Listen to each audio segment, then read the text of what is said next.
Eh, Oke. Kita malam ini tema teman cakap ke-8 adalah how to overcome bullying dan juga sexual harassment khususnya di tempat kerja gitu. Nah,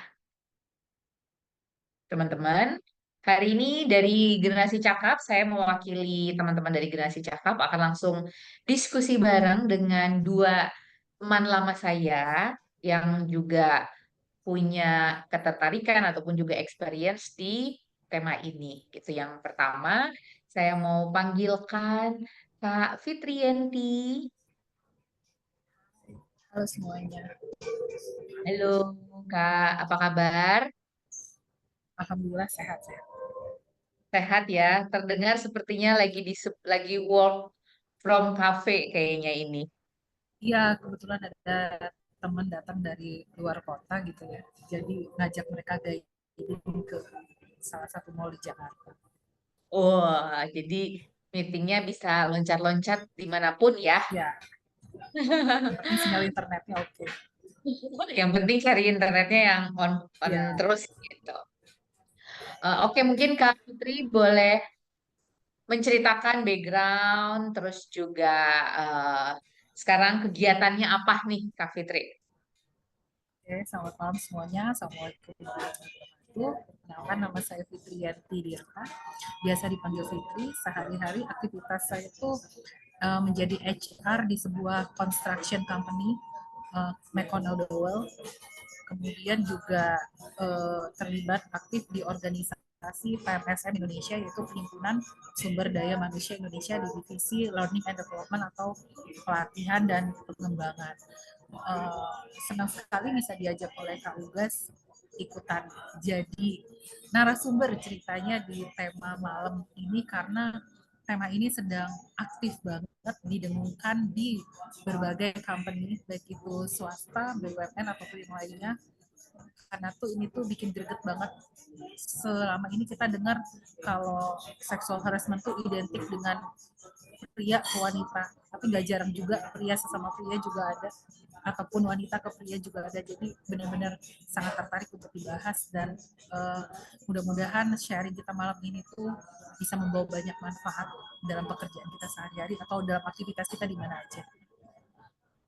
Yes, yes, yes, benar. Jadi kasusnya itu bisa unik gitu ya. Tadi ada mungkin Ya, laki-laki ke perempuan ataupun bahkan mungkin ada yang perempuan ke laki-laki ataupun juga dari sesama pria gitu ya. Itu juga possible. Nanti Kak Fitri bakal cerita juga pengalaman-pengalamannya menangani ataupun juga pernah terjun langsung untuk ya menangani ya kasus-kasus seperti itu. Lalu selain itu juga saya nanti eh, akan mengundang salah satu teman lama saya, ini Kak DA. Kak DA, apakah sudah hadir? Halo, selamat malam semuanya. Malam semuanya, ada Kak DA di sini. Beliau adalah survivor dari bullying dan juga seksual harassment, khususnya juga di tempat kerja. Nah, saya sama Kak DA ini tahun lalu, sebenarnya kita udah 2 kali ya ketemu di sebuah group terapi di Denpasar, di Bali waktu itu. Dan yang kebetulan yang tahun lalu itu cukup buat saya pribadi sebagai peserta juga cukup membekas karena kita salah satu case yang dibahas adalah case bullying ini gitu ya yang terjadi pada Kak DA. Nah, ini yang mungkin nanti Kak DA boleh banyak cerita gitu ya untuk sesi ini. Mungkin Kak DA boleh kenalan dulu background terus kegiatan. Mana nih aku coba cari Oke, dulu. Oke. siap. Terima kasih kesempatannya, Kak Uga. Ya, selamat malam semuanya. Hai. Perkenalkan, aku DA. Saat ini itu bekerja di salah satu perusahaan swasta di daerah Jawa Timur. Sehari-hari memang berinteraksi dengan teman-teman yang kebanyakan itu kalau di departemen aku tuh pria gitu ya. Dibandingkan dengan wanitanya, kalau di departemen aku memang lebih banyak pria. Ada yang seumuran, ada juga yang bapak-bapaknya juga banyak gitu. Terus kadang-kadang juga harus site visit ke lapangan. Frekuensinya sih nggak menentu dan memang di lapangan juga banyak lebih banyak pria ya dibandingkan dengan wanita gitu sih. Kau gak? Oke, sip, sip. Mungkin boleh dibantu tim admin KDA-nya dikasih spotlight juga ya, add spotlight biar bisa eh, ngobrol nanti lebih lanjut. Nah, sebelum kita ngobrol hal-hal yang lebih personal lagi, saya mau share terlebih dahulu terkait dengan rules yang ada di webinar-webinar ataupun kegiatan dari Generasi Cakap, khususnya di teman cakap kali ini. Jadi saya harap memang karena ini small class gitu ya, dan juga sifatnya banyak yang cukup personal. Jadi saya harapkan teman-teman ada di sini bersama kita semua gitu ya. Kita mendengarkan pengalaman-pengalaman nyata dari eh, survivor ataupun juga dari HR yang sudah pernah menangani kasus tersebut. Jadi boleh mungkin sambil eh, rebahan tapi benar-benar udah di tempat ini gitu ya, nggak sambil mengerjakan yang lain. Lalu juga nanti akan ada share dari HR, Kak Fitri, dan juga dari saya, dari background psikologinya. Jadi mungkin ada hal-hal yang sudah pernah dipelajari sebelumnya, tapi yakinlah pasti dalam setiap kesempatan itu ada hal-hal baru yang kita pelajari. Jadi kita di sini bersama-sama learn and relearn. Lalu untuk nanti di sini sangat apa ya tadi mungkin temanya lumayan personal sekali, tapi ini bisa relate banget sama sama kehidupan kita di tempat kerja, meskipun kita tidak mengalaminya. Sehingga apapun yang diceritakan oleh kakak-kakak narasumber di sini, harapannya kita bisa terima serap sebagai informasi ataupun wawasan baru, tidak perlu menjudge gitu ya. Kita no judgment aja sesama peserta di sini. Lalu juga feel your feelings kalau memang ada yang ingin diutarakan atau ada yang ingin ditanyakan, ada yang ingin dibagikan dengan sesama peserta atau sesama dengan pemateri di sini, narasumber di sini, feel free juga untuk raise hand untuk bertanya dan juga kalau mau berbagi cerita boleh banget seperti itu. Oke, oke semua untuk 4 saja rules-nya dari generasi cakap. Nah, 4 ini nanti kita akan sama-sama kurang lebih 1 sampai 1,5 jam ke depan untuk sharing gitu. Nah, sebelum mulai nantinya kita mulai untuk discussion, boleh dong di kolom chat teman-teman, boleh tuliskan nih expectation-nya apa. Expectation-nya bisa dari perspektif HR misalnya atau perspektif survivor seperti apa, boleh dituliskan di kolom chat apa yang ingin dipelajari, ingin didapatkan dari sesi malam ini. Silahkan, ada yang boleh di chat atau ada yang mau disampaikan, ada yang mau menyampaikan secara verbal, boleh raise hand.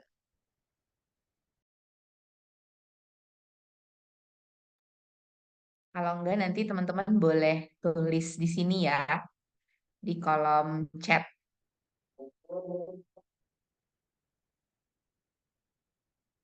Oke, sip teman-teman. Nah, eh, untuk sesi sambil teman-teman menunggu, saya menunggu dan juga teman-teman yang lain menunggu bisa lebih peka terhadap tanda-tanda harassment. Oke, jadi oh ini tuh ternyata harassment ya. Terus mungkin nanti eh, saya harus ngapain gitu kan? Atau mungkin eh, tim saya harus ngapain kayak gitu. Boleh dari yang lain ada ekspektasi lainnya gimana caranya menghadapi bully dan harassment di lingkungan kerja yang seringkali masih dianggap bercanda biasa aja gitu ya.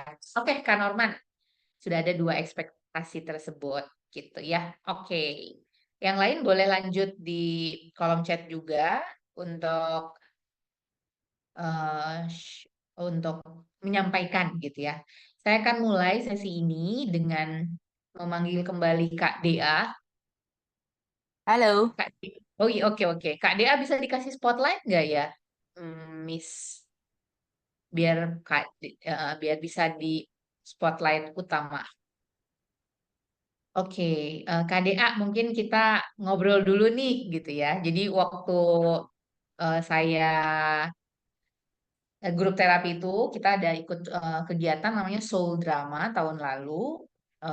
Itu benar-benar soul kita diobrak-abrik ya kalau saya boleh bilang. Betul. Karena kita menceritakan Diobrak-abrik banyak, beberapa yes, hari ya Kak ya.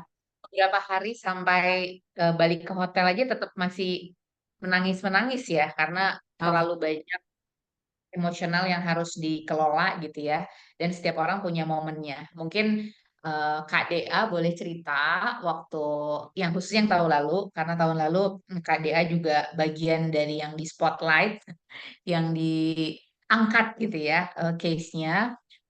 Boleh diceritain terkait dengan bullying ataupun harassment. Mungkin satu-satu dulu ya. Kalau bullying yang pernah Kak DA sendiri rasakan di kantor tuh kayak gimana sih?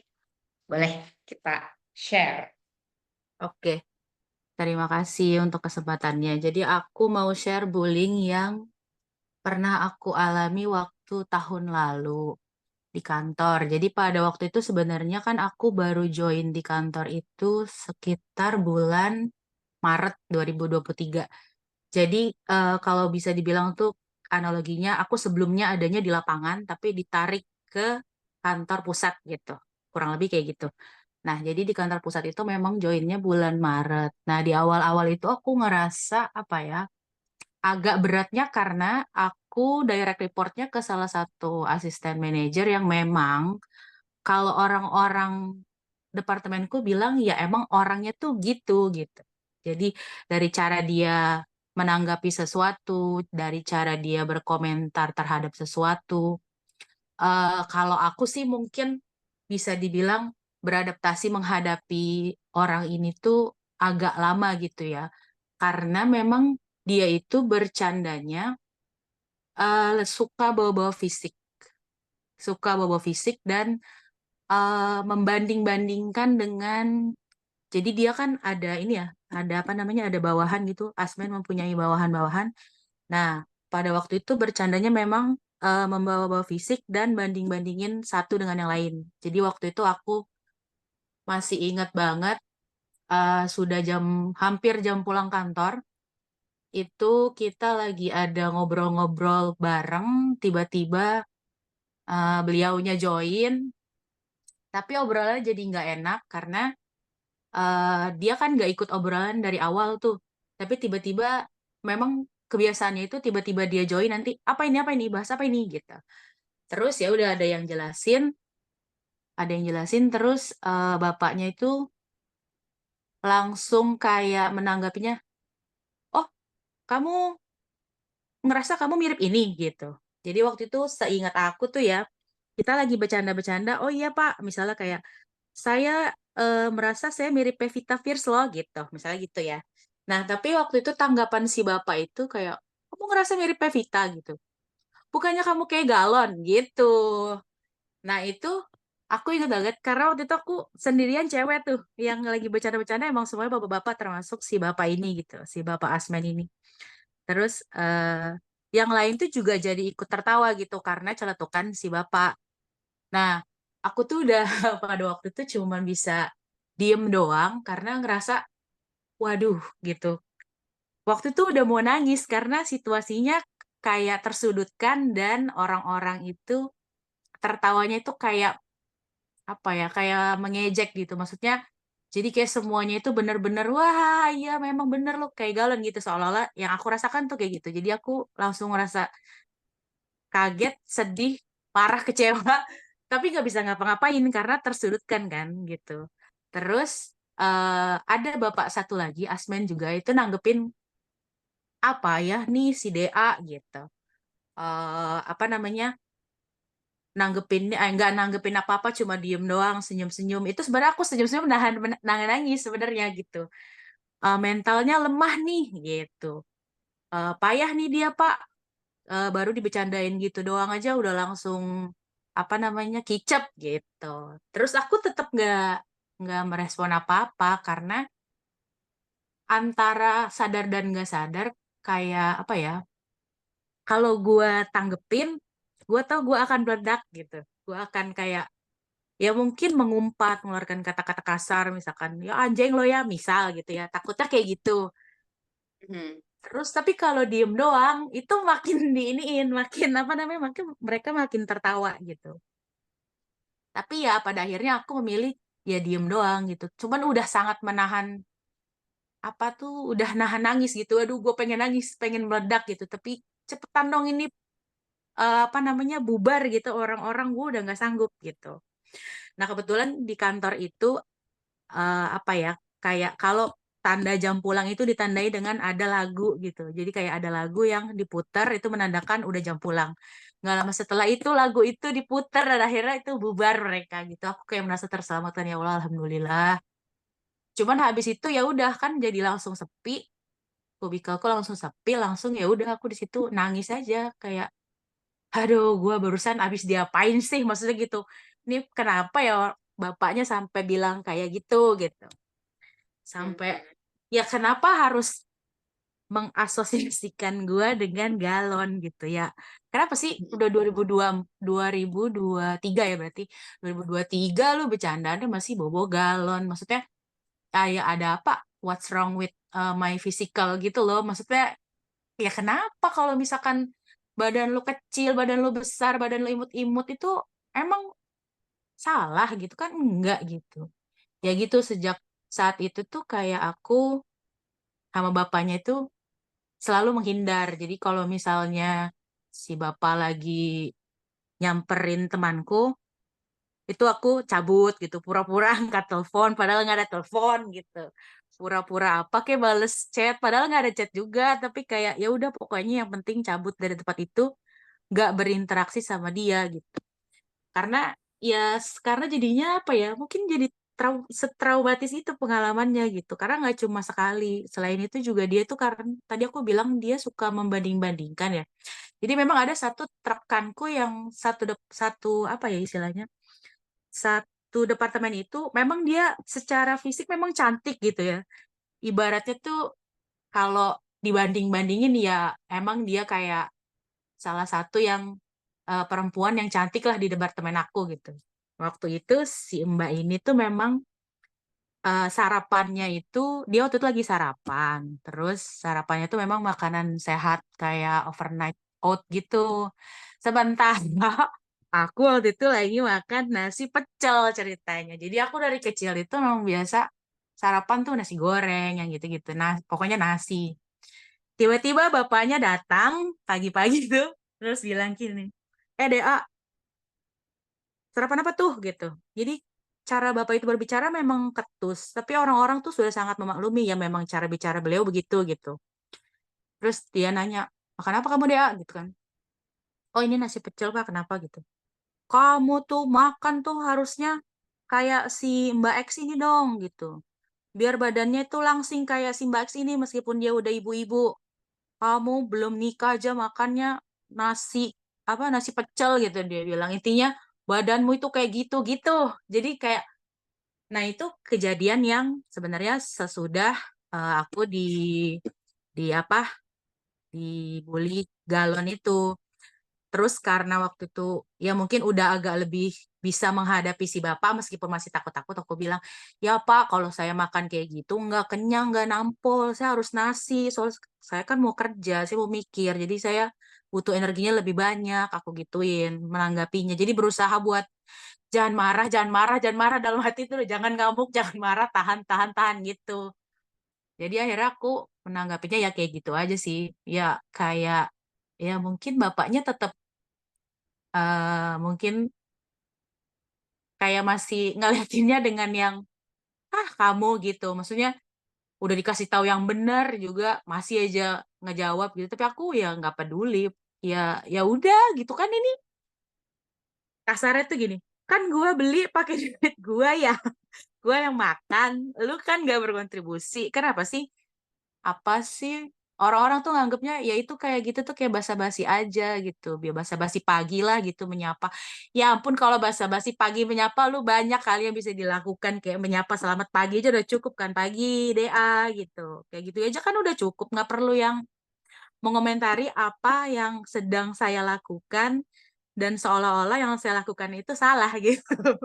Karena tidak membuat apa ya, fisik saya menjadi lebih bagus gitu. Jadi kan kayak aduh Pak, udah kayak gitu, berhenti ngapa sih gitu. Dan sejak saat itu memang kalau bapaknya lewat, kalau bapaknya datang ke kubikel nanya kerjaan itu, aku udah yang waduh mampus, dari jauh udah yang waduh bapaknya mau ke sini gue takut gitu, sampai kayak gitu. Dan itu akhirnya isu yang aku bawa ketika di acara di Bali itu ya Kak Uga ya, aku ceritakan problemku ya sambil menangis lah, karena pada waktu itu memang rasanya itu udah kayak udah numpuk gitu yang apa yang aku rasakan, tapi aku tidak bisa berbuat apa-apa, nggak punya daya dan upaya gitu untuk melawan si bapak, karena dia apa ya, yang aku perhatikan ketika dia eh, melakukan bully itu, misalnya kita protes atau bahkan marah, dia akan menyalahkan lagi ke kita gitu. Kayak apa ya? Mungkin istilahnya gaslighting ya Kak Uga ya. Jadi nyalahin kita, ah kamu kayak gitu aja marah, baperan, nah gitu, mentalnya nggak kuat gitu, cemen yang kayak gitu-gitu. Nah Hmm. itulah yang akhirnya aku bawa isunya ke ke acara yang soal drama itu di Bali, dan dari situ ya kayak semacam dapat apa ya, tanda kutip energi lah untuk menghadapi si bapak ya. Dan ya alhamdulillah sih pelan-pelan sekarang udah, ya kalau berinteraksi juga nggak apa ya, nggak menghindar atau apa, malah eh ya udah hadepin aja gitu, nggak apa-apa. Karena ada salah satu peserta yang bilang bahwa pada waktu di Soul Drama itu sebenarnya orang yang melakukan bully itu bukan karena kamunya jelek atau karena kamu salah, justru karena dianya sendiri ada problem di dirinya dan itu bukan salah kamu gitu. Itu yang kata-kata yang aku ingat, dan aku itu kayak sebuah mantra yang menguatkan, oh ya udah nggak apa-apa. Orang ini sebenarnya ada problem dengan dirinya dan mungkin dia nggak tahu dan itu tidak terselesaikan atau belum mau dia selesaikan, sehingga dia melampiaskannya ke orang lain, yaitu kamu gitu. Dan itu kayak oh iya bener, oh iya ya gitu. Nah, itu yang aku pegang sehingga sampai sekarang ya alhamdulillah bisa berinteraksi santai, yang nggak ada lagi aku menghindar sebenarnya. Ya udah hadepin aja nggak apa-apa gitu. Bukan berarti aku maklumi apapun kata-kata yang dia keluarkan ya, karena sampai sekarang pun masih tetap gitu kalau bercanda itu bawa-bawa fisik, membanding-bandingkan, tapi aku menghadapinya udah yang I don't care gitu, Pak. Eh, yang penting gue kerja profesional, kerja gue bener sama lo gitu. Ya udah, lo mau kayak gimana, gue udah tidak peduli gitu, istilahnya gitu sih kau juga. Itu kalau bullying ya. Oke, thank you Kak Dea untuk share-nya. Jadi kadang kalau tadi ya dari case dirimu, bullying datangnya dari yang superior gitu ya. Jadi leader kita lah ibaratnya gitu ya. Kan ada juga yang mungkin satu level, tapi kalau case-nya KDA ini adalah lebih ke eh, eh, apa leader gitu ya. Nah, mungkin Iya karena betul. di sini ada langsung ada dari HR nih, ada Kak Fitri, mungkin boleh dibantu juga oleh tim. Mungkin Kak Fitri boleh dong share sebenarnya gimana sih perspektif dari HR untuk menghadapi situasi-situasi yang seperti ini gitu. Yang sebenarnya kalau bahasa tadi ada yang nanya juga, sebenarnya kayak bercanda tapi itu hurts gitu ya, sakit gitu untuk seseorang gitu.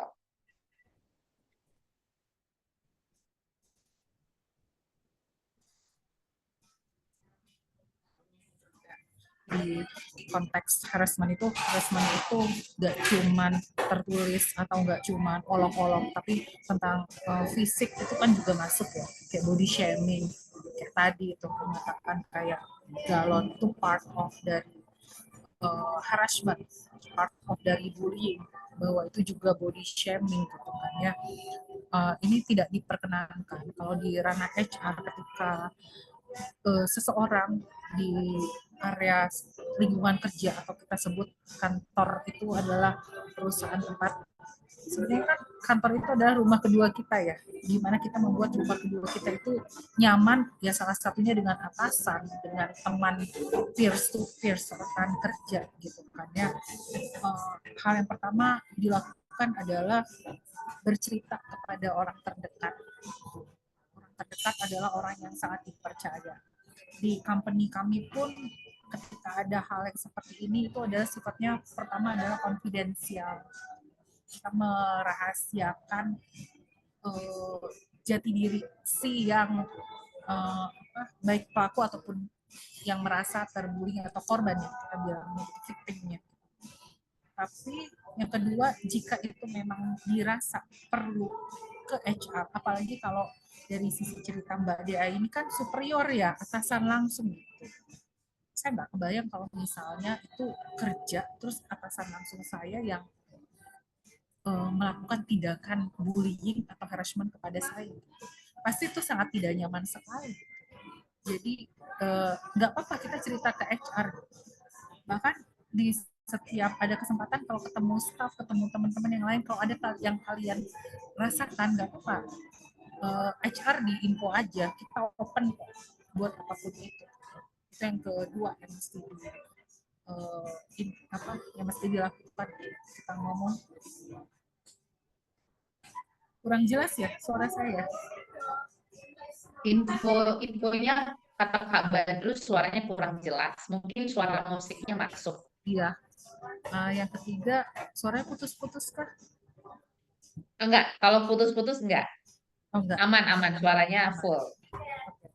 Yang ketiga itu adalah ketika kita merasa udah bercerita ke HR adalah tempat yang tepat. Mungkin yang perlu dilakukan kalau dari company, kalau dari pengalaman di tempat saya bekerja adalah kita investigate gitu, apa yang terjadi sih sebenarnya antara dua orang ini gitu. Kita pakai azas praduga tak bersalah dulu gitu kan ya. Apa yang terjadi, apa yang kenapa bisa terjadi, alasannya apa gitu. Memang sampai seperti itu Kak Ugas. Kita harus melihat apa gitu permasalahannya. Sampai akhirnya kalau di tempatku keluar warning letter. Oh, oke. Itu adalah udah yang ya, direct warning letter adalah warning letter kedua. Udah tidak pertama lagi ketika bullying, harassment dan sexual harassment itu udah tidak warning letter pertama, tapi itu langsung kedua ya. Karena itu karena itu sifatnya adalah sudah di level yang sudah berat gitu. Itu kemarin sudah terjadi ketika antar divisi urusan pekerjaan, tapi mengucap kata-kata yang tidak pantas dilakukan. Nah, itu kita investigasi adalah warning letter kedua keluar.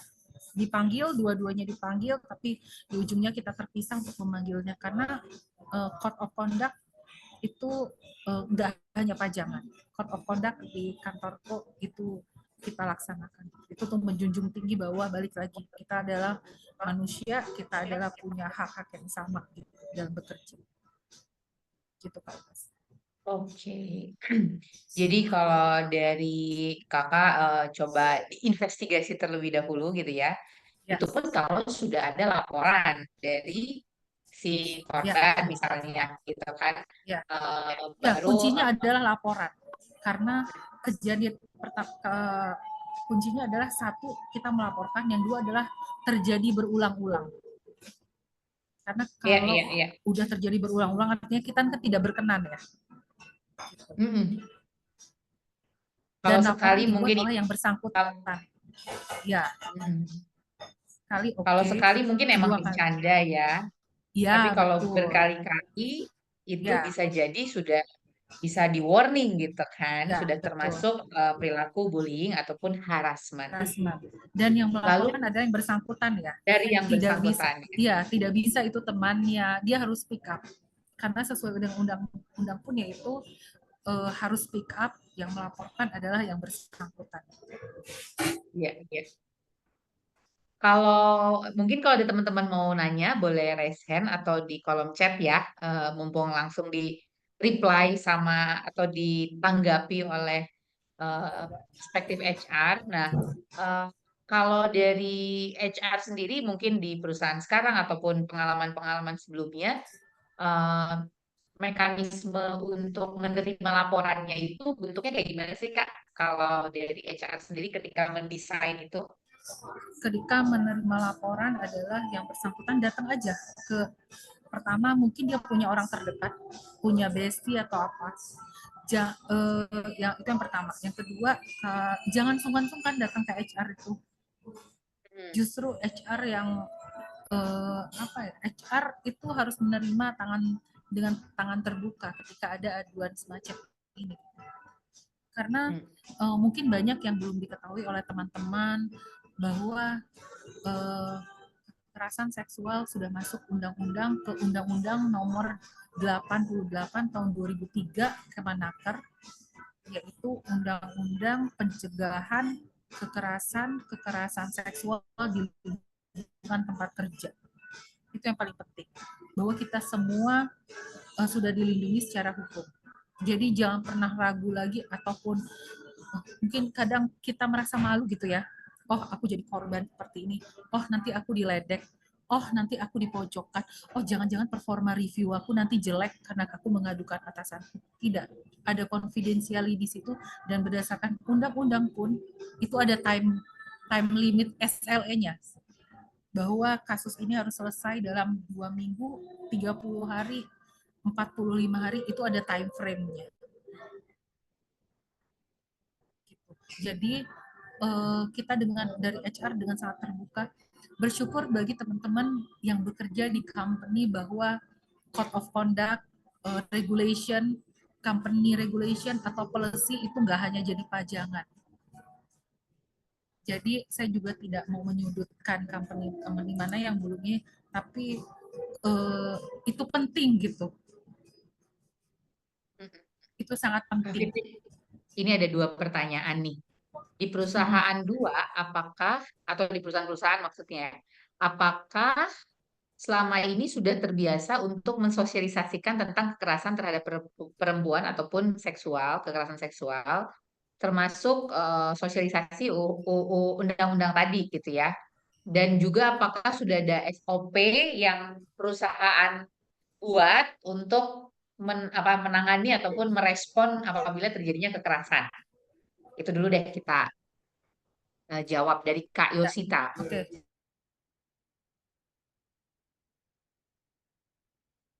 Udah, ya.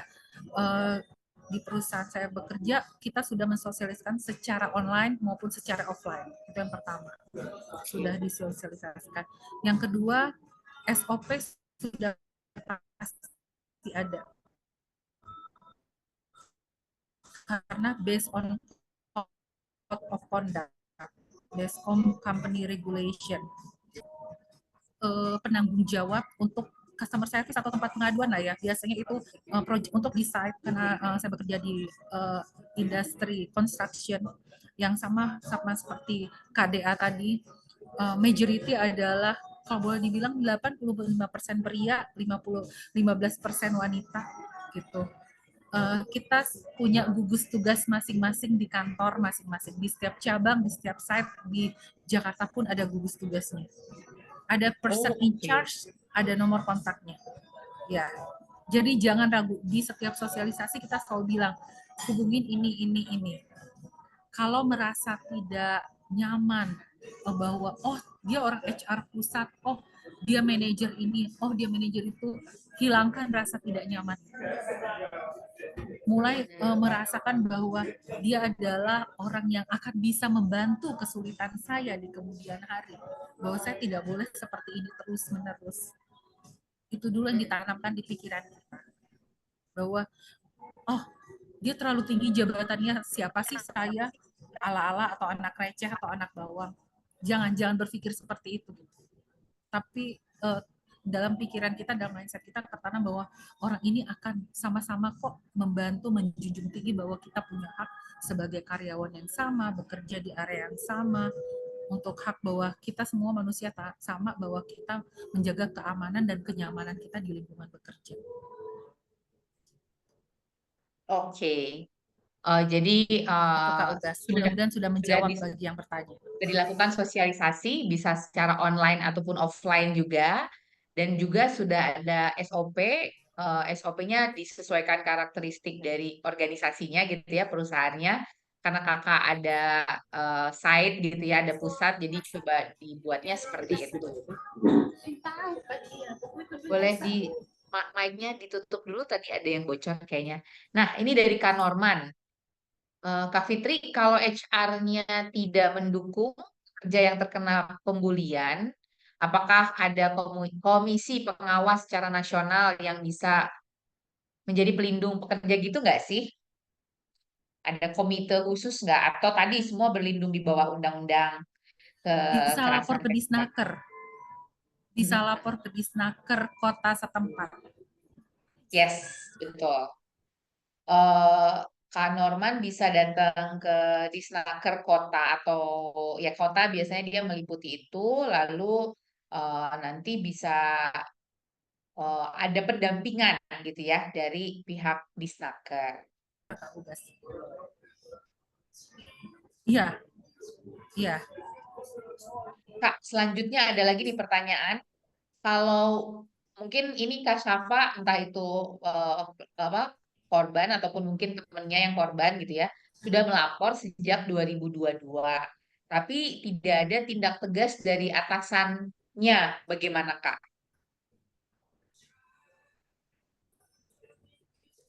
uh, atasan boleh dicek, mungkin di kondisi kantornya boleh dicek lagi siapa yang melapor ke bagian mana, misalnya ke bagian HR, mungkin boleh di follow up kembali, karena kemarin juga ada temanku yang nanya juga, boleh nggak dilaporkan ke yang kayak berwajib atau something like that. Boleh, kalau sesuai dengan aturan undang-undang boleh, boleh bahkan juga ke dinas ketenagakerjaan. Jadi jangan takut lagi kayak untuk melaporkan. Kalau untuk ada follow up, tanya lagi ke HR-nya.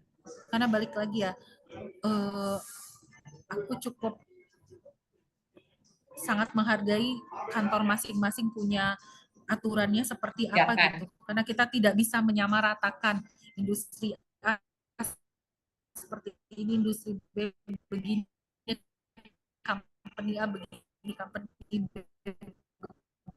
gitu, kita nggak bisa gitu, masing-masing kampus kita cek dulu dari tempat kita seperti apa, follow up-nya juga bagaimana. Tapi bagiku untuk melapor ke HR itu penting, walaupun kita tidak tahu sejauh apa sih authority HR di perusahaan itu untuk menampung pengaduan-pengaduan seperti ini.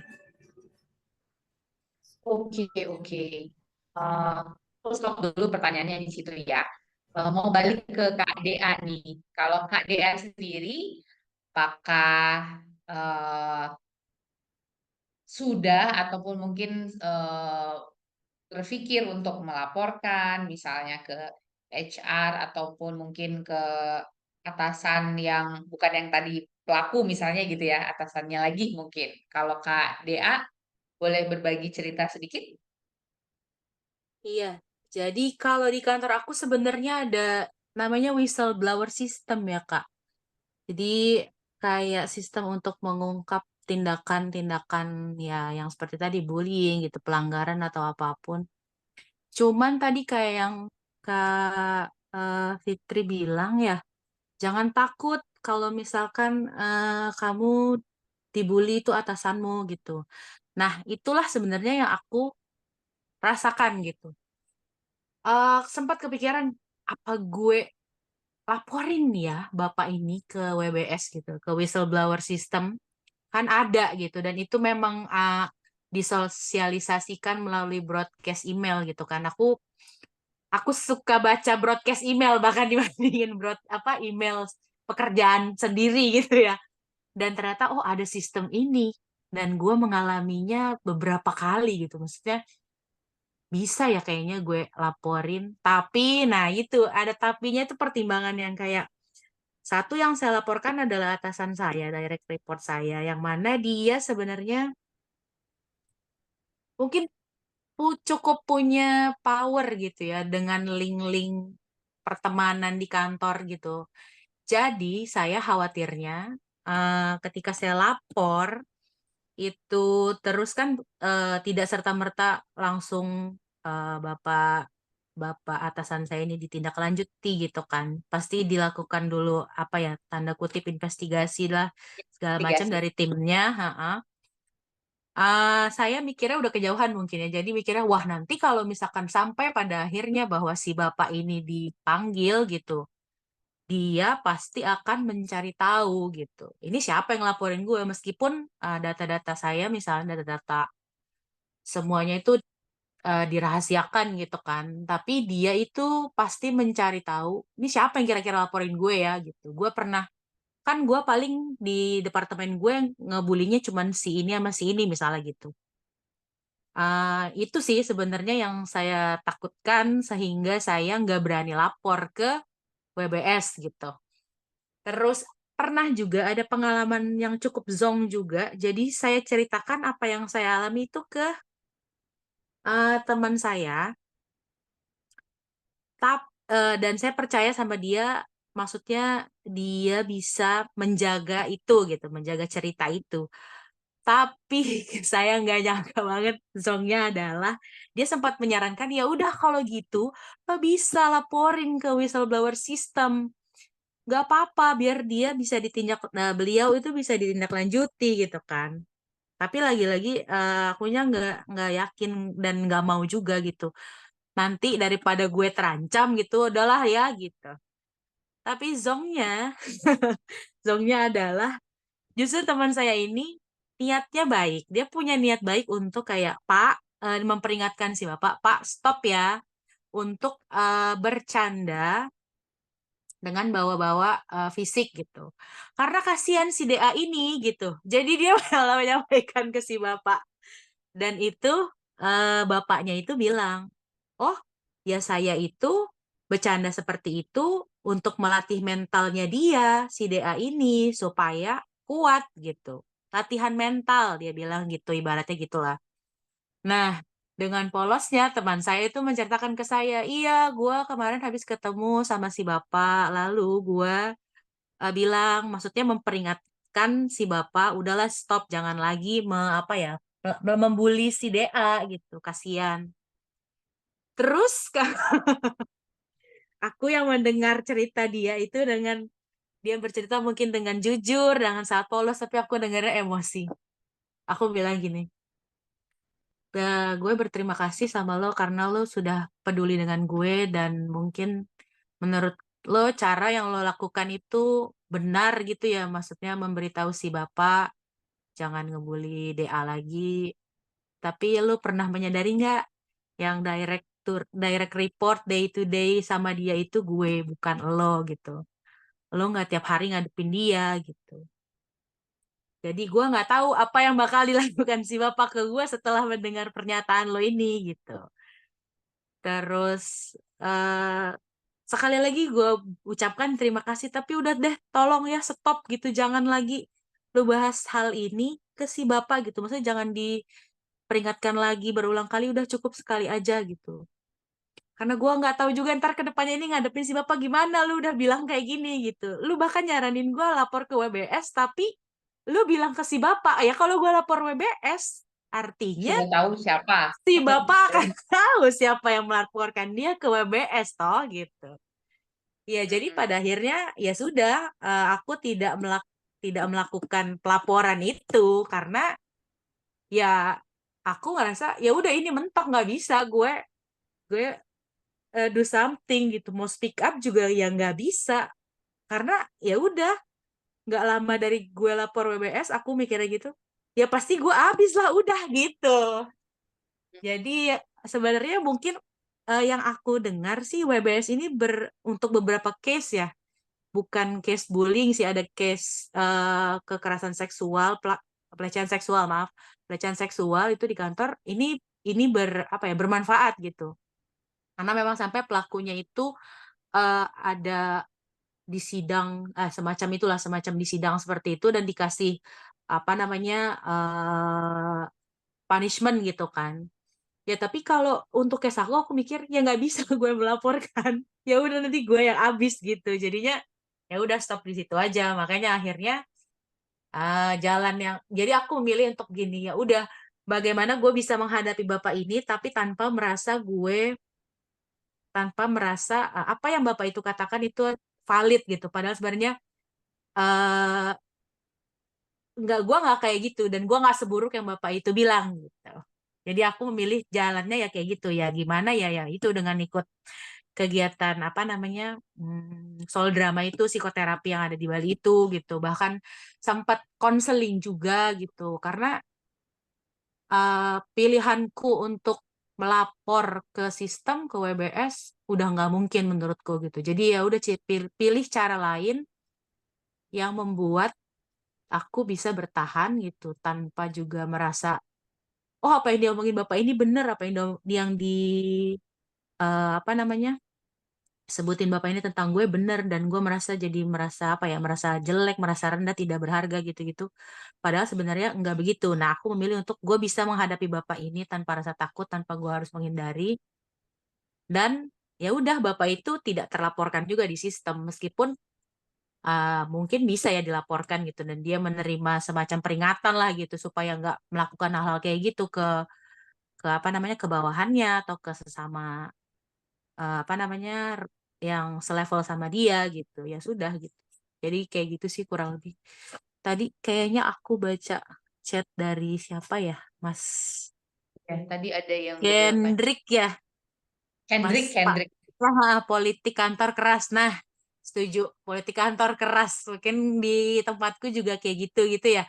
Jadi benar Mas, apakah teman-teman kantor Mbak jarang berani speak up dan beradvokasi? Iya, yang aku amati memang seperti itu ya gitu. Jadi kami mungkin khususnya yang para wanitanya gitu ya, ya mungkin saling cerita-cerita aja untuk saling menguatkan. Karena kalau kami mau mau apa namanya apa tuh beradvokasi gitu atau ya itulah lapor di sistem, kami masih mikir ke depannya nanti kami gimana gitu. Takutnya terjadi sesuatu dengan pekerjaan atau tiba-tiba diberhentiin, di-cut kayak gitu-gitu kan mikirnya sudah sampai sejauh itu ya mungkin nggak akan kejadian tapi karena takut jadi kami mikir udahlah ya udah kita cerita-cerita aja sesama teman-teman yang bisa dipercaya gitu ya meskipun ada satu tadi temanku agak zong ya karena aku ceritain aku pikir bisa dipercaya ternyata tidak ya ya udah nggak apa-apa lah udah lewat gitu.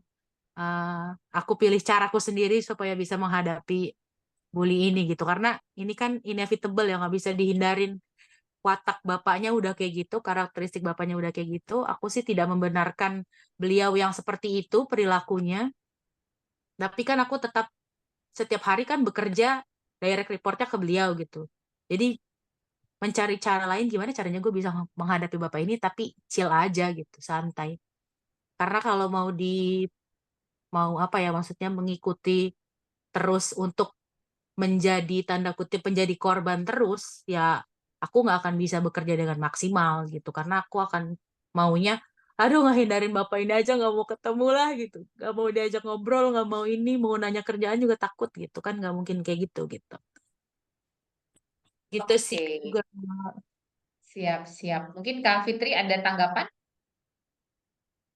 Ya, KDA tadi udah kasih pandangannya terhadap apa yang dilalui gitu ya.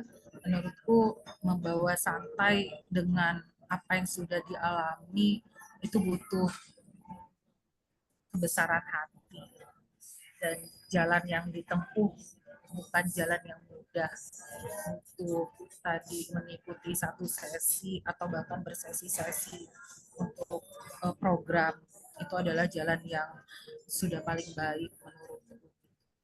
Peta perpolitikan kantor keras, ya betul. Di mana-mana pasti aja ada office politik gitu.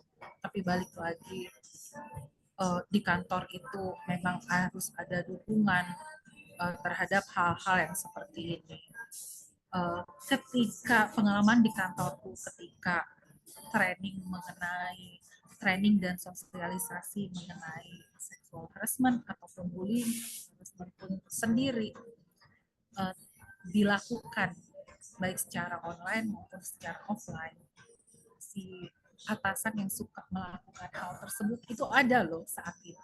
Dia hanya diam. Itu membuat teman-temanku gak berani tanya. biasa HR akan tanya gimana, ada yang mau tanyakan bla bla bla, sehingga yang masuk adalah pesan-pesan pribadi ke aku gitu. Mbak Fitri, kita mau bicara, Mbak Fitri, tapi nggak enak ada orangnya di sini. Mbak Fitri, kita mau cerita tapi nggak enak ada orang gitu kan. Terus aku bilang, kalau kalian merasa tidak nyaman karena yang merasa marah-marah atau yang merasa membuli atau merasa yang melakukan kekerasan ada di situ, ketok saja ruangan HR atau beri saja pesan ke HR bahwa kalian akan bicara, kalian akan speak up, kalian akan cerita, akan curhat. Ini gimana kondisi saya seperti ini? Perusahaan sudah membuat kesempatan, perusahaan sudah membuka kesempatan mengenai hal ini. Opportunity tolong diambil. Karena kalau kalian nggak speak up, salahnya ada di kalian, salahnya ada di teman-teman. Gitu. Aku menanamkan hal itu ke teman-teman yang bertanya kepadaku. Kita udah buka opportunity nih. Jangan dilewatkan kesempatan ini gitu. Ini saatnya kalian buat speak up. Itu yang di kantor PT. Yang kedua, betul kata Mbak Dea, belum tentu teman kita yang kita anggap tadi baik, kita percaya sama dia itu zong. Dia punya cara yang menurut dia baik, tapi ternyata zong buat kita itu, aduh, udah capek banget nih. Aduh, nggak bisa ke whistleblower. Ya caranya itu tadi. Kalau misalnya memang tidak ada lagi yang kita percaya, ya kita bisa ke HR. Saksi, ada teman, boleh saksi. Rekaman ada, kalau misalnya hanya berdua dengan atasan, nggak apa-apa bawa rekaman. Itu yang terjadi di teman-teman kantorku sekarang, kemana-mana ngantongin handphone, voice recorder, dan bla bla begitu. Kemarin terjadi juga bahwa dia tidak mau melaporkan kekerasan yang terjadi pada dini, tapi ada yang ngelaporin.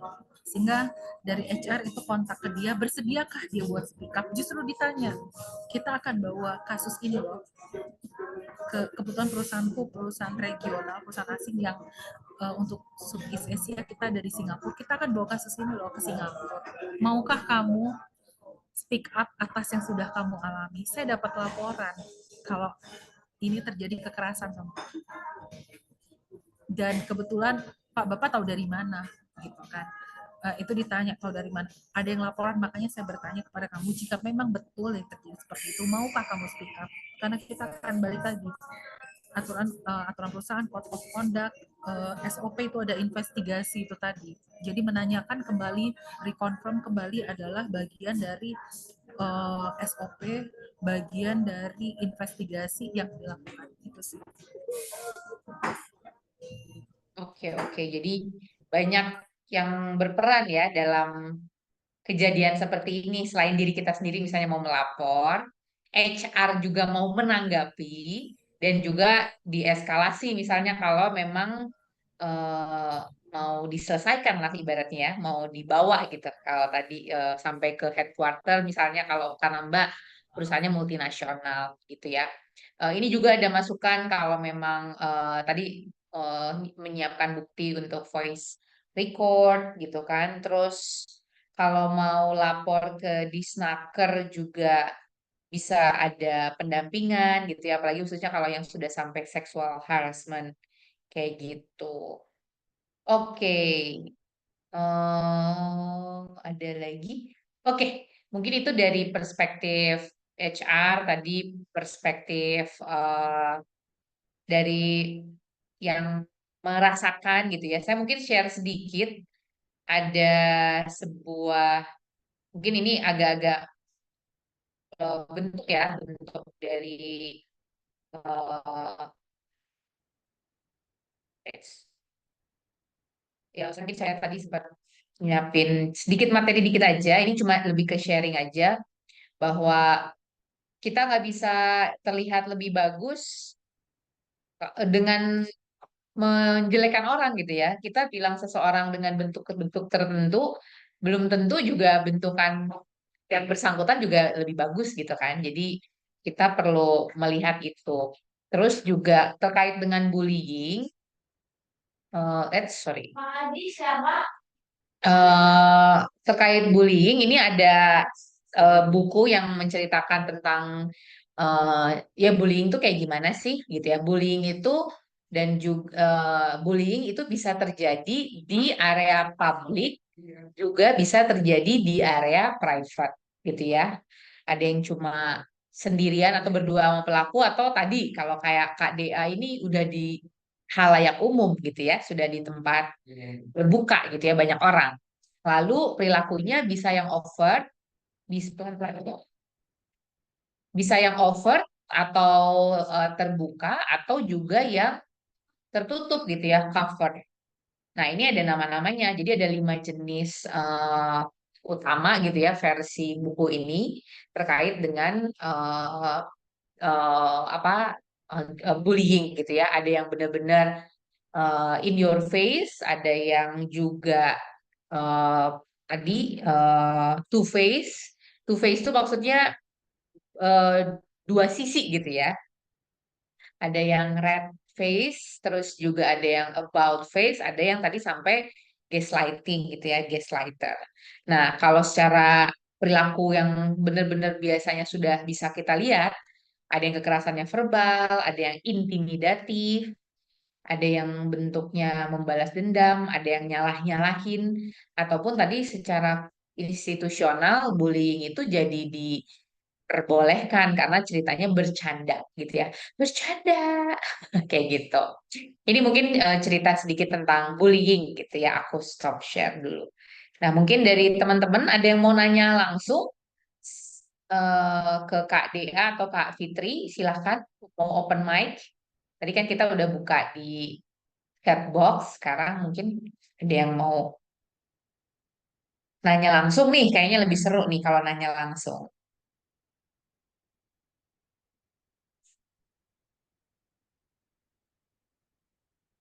Silahkan, boleh. Mau raise hand. Open mic, boleh silahkan. Biar bisa nanya langsung.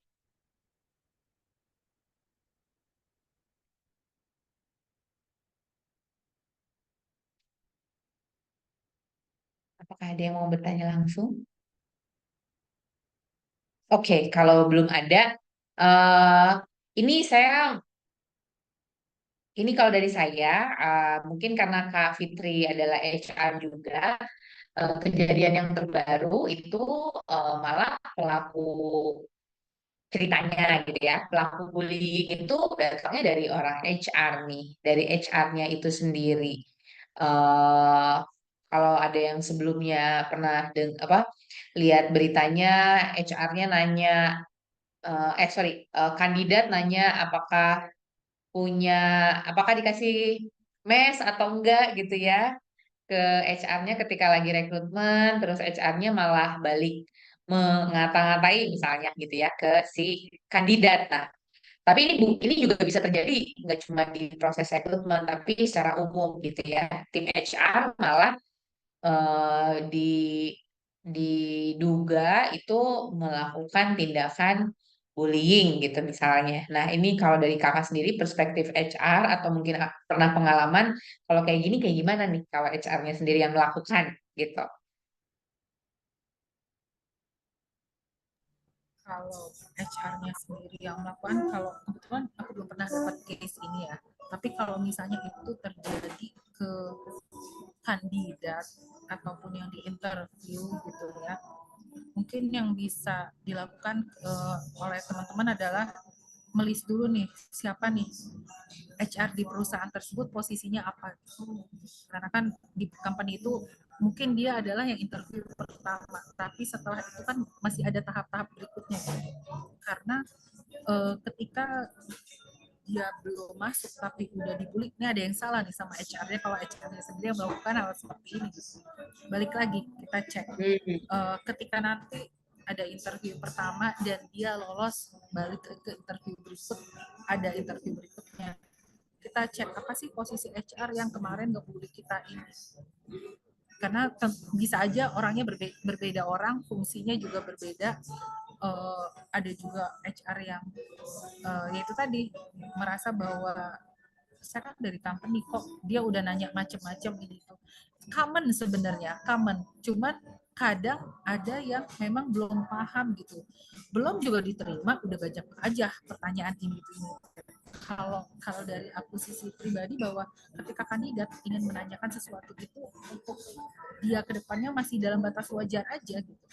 Nah, kita yang perlu lihat lagi bahwa fungsi HR di company adalah itu untuk retensi karyawan. Gimana karyawan betah kalau HR-nya seperti ini gitu, merasa tidak dilindungi, merasa tidak diayomi, merasa kok baru nanya itu aja udah dibully gitu.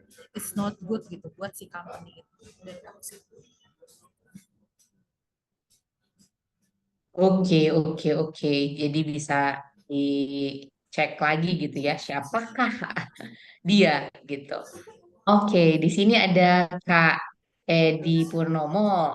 Ini Coach Edi nih kayaknya. Boleh Coach? Baik, terima kasih Langsung, Kak Uga. langsung ngobrol langsung. Ya, dengar suara saya? Iya, Terdengar Dengar. Coach? baik, terima kasih Kak Uga. Ini tadi ikut saya joinnya agak telat, mohon maaf. Padahal senang sekali ini topik yang menarik.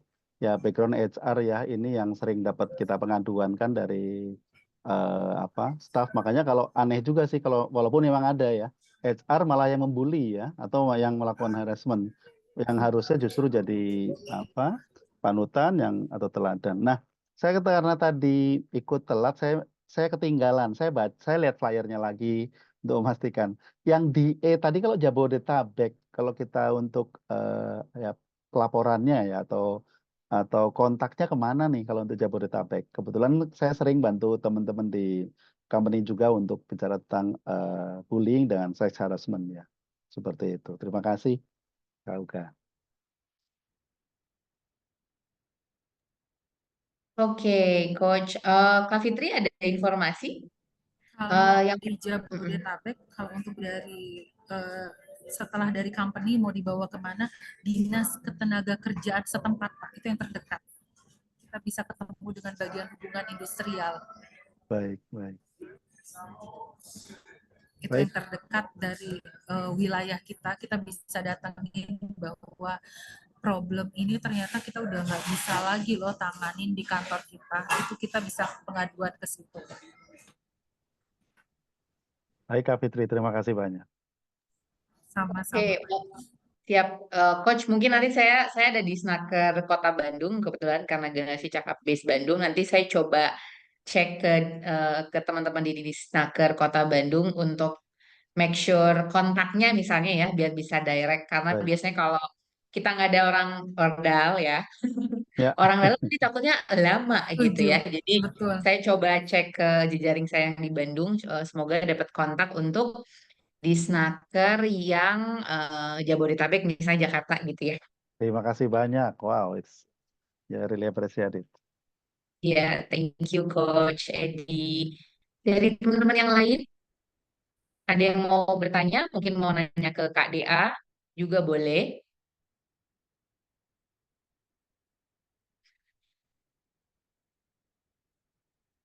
Selama ini bagaimana respon di snakernya Kak Fitri? Responsif, cepat tanggap, melindungi korban? Kebetulan saya kalau untuk sampai ke disnaker belum pernah ya, karena kita di ranah company kita udah selesaikan dulu gitu. Untuk beberapa case di tempat saya bekerja, kita sangat usahakan dulu di ranah kita selesai gitu. Karena kalau ketika udah nyampe ke disnaker, itu nama company udah tercatat di situ sebagai salah satu company yang masuk list. Jadi di internal harus diselesaikan dulu gitu, agar nama baik company kita itu tercatat dengan baik di Disnaker. Ya, ya, ya, setuju, setuju, setuju. Karena dampaknya bisa banyak ya. Kalau dari company itu perspektifnya adalah nama company-nya, kalau dari individu biasanya lebih ke career path-nya gitu kan.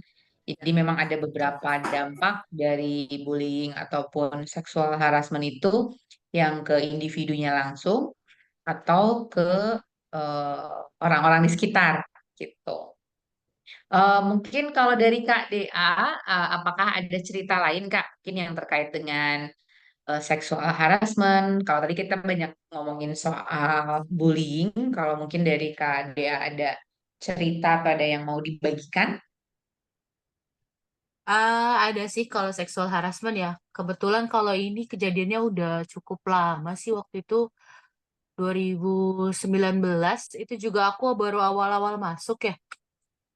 Tapi ini waktu 2019 itu memang aku yang masuknya di lapangan ya, misalnya di field gitu.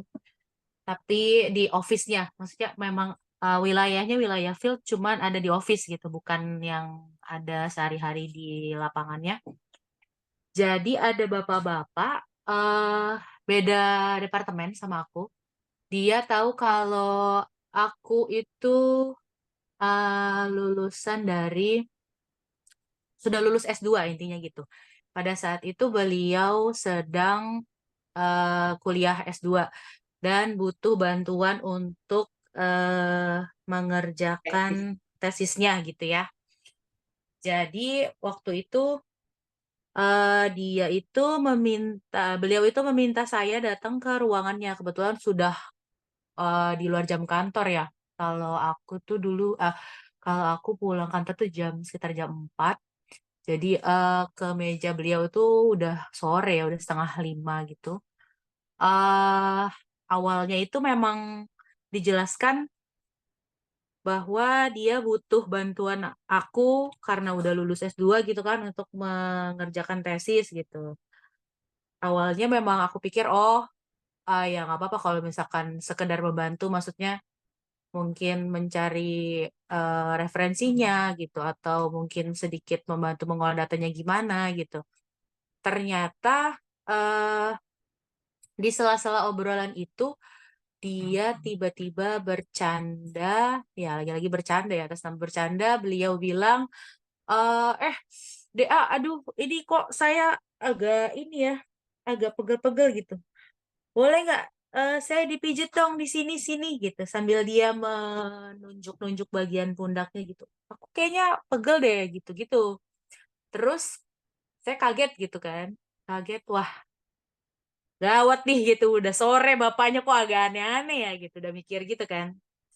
Terus aku berusaha mengalihkan pembicaraannya itu, tapi dia masih tetap yang kayak ketawa-ketawa, ketawa-ketawa, terus tiba-tiba dia menarik lacinya dan mengeluarkan, aduh mohon maaf sekali sebelumnya ini ya, Eh, yang saya lihat sih itu kondom ya gitu. Jadi kayak tiba-tiba dia bilang, ini apa nih DA gitu. Terus dia kasih lihat ke saya juga makin kaget. Waduh, kok bapaknya makin melenceng ya gitu. Awalnya kan kita mau ngebahas soal tesis dia, tapi jadinya kenapa malah jadi kayak gini gitu obrolannya. Terus akhirnya saya cepat-cepat menyudahi aja sih. Bodo amat gitu. Ubah pembahasan tentang tesis dia, gue udah gak peduli. Karena gue merasa terancam dan tidak aman. Wah ini sih udah pelecehan ya gitu. Jadi akhirnya aku minta izin aja dengan bilang, Pak, udah jam segini saya harus segera pulang karena nanti kena macet, alasannya gitu. Padahal semua enggak ya, malah saya pulang juga jalan kaki gitu ke kos-kosan. Terus ya udah akhirnya cabut dari situ sampai di meja saya lagi. Saya masih ada teman saya kebetulan belum pulang, terus saya udah eh, ke teman saya tuh kayak saya miso-miso sendiri marah-marah, apaan nih si bapak sialan banget gitu. Awalnya mau minta tolong bantuin tesisnya, kok ujung-ujungnya malah minta dipijitin lah, ngeluarin, nunjukin dia punya kondom lah. Ini maksudnya apa gitu kan? Ya udah akhirnya ditinggal aja. Dan semenjak saat itu bapaknya kalau misalkan ke departemen saya nyari saya, Dina ada DA mana gitu ya. Saya ngehindar, Bapak, maaf ini saya ada kerjaan lain nanti aja. Tesis gua gimana gitu. Nanti dulu ya Pak gitu. Bapak ini aja dulu apa namanya siapin dulu jurnal-jurnalnya, kalau misalnya udah ada saya bantu gitu. Tapi ya hingga akhirnya bapaknya terus-terus dari saya, tapi saya menghindar terus hingga akhirnya saya mungkin bapaknya kesel hingga akhirnya bapaknya nggak pernah lagi mendatangkan